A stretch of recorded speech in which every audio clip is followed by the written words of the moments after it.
લગભગ 22, 23, 24, 25માં વાવાઝોડું બનશે. વાવાઝોડું તીવ્ર છે.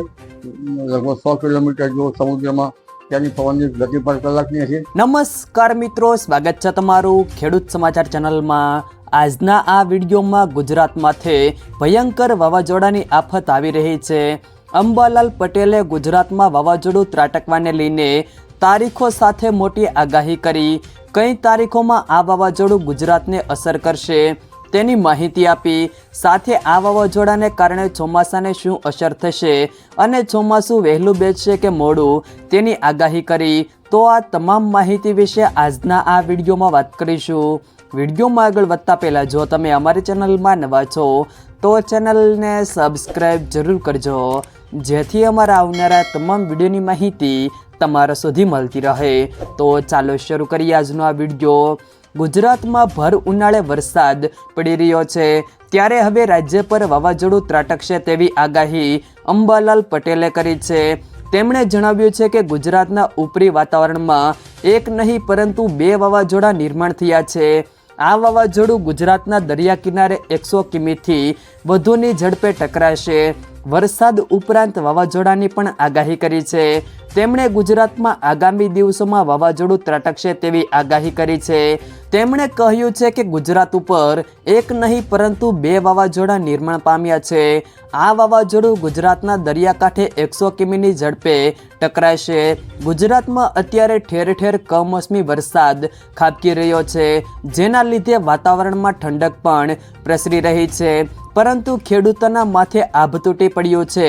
ખેતરમાં અને યાર્ડમાં રાખેલા પાક પલળી જતા તેમને આર્થિક નુકસાન વેઠવાનો પણ વારો આવ્યો છે.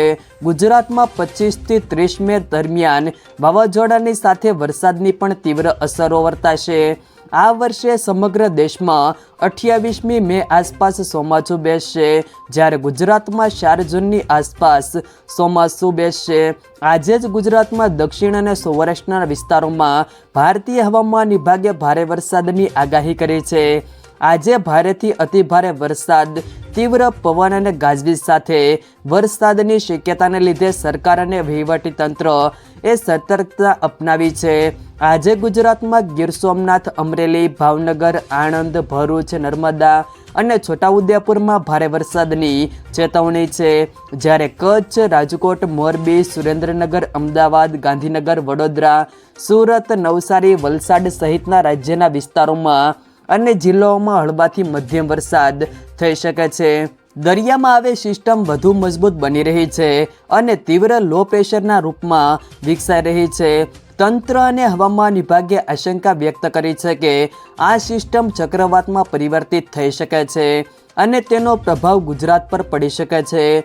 આગામી દિવસોમાં આ સિસ્ટમ રાજ્ય તરફ આગળ વધી શકે છે, જેના કારણે આજથી 28 તારીખ વચ્ચે ગુજરાતના અનેક વિસ્તારોમાં ભારેથી અતિભારે વરસાદ પડી શકે છે. હવામાન વિભાગ અનુસાર સૌરાષ્ટ્ર અને દક્ષિણ ગુજરાતમાં ધોધમાર વરસાદની શક્યતાઓ છે. બીજી બાજુ કચ્છના વિસ્તારોમાં પણ મુશળધાર વરસાદ પડવાની સંભાવના છે. કેટલાક વિસ્તારોમાં 4 ઇંચથી વધુ વરસાદ નોંધાઈ શકે છે. જો મિત્રો વિડીયો પસંદ આવ્યો તો વિડીયોને લાઈક કરો, તમારા મિત્રો સાથે શેર કરો અને જો તમે અમારી ચેનલમાં નવા છો તો ચેનલને સબસ્ક્રાઈબ જરૂર કરજો, જેથી અમારા આવનારા તમામ વિડીયોની માહિતી તમારા સુધી મળતી રહે.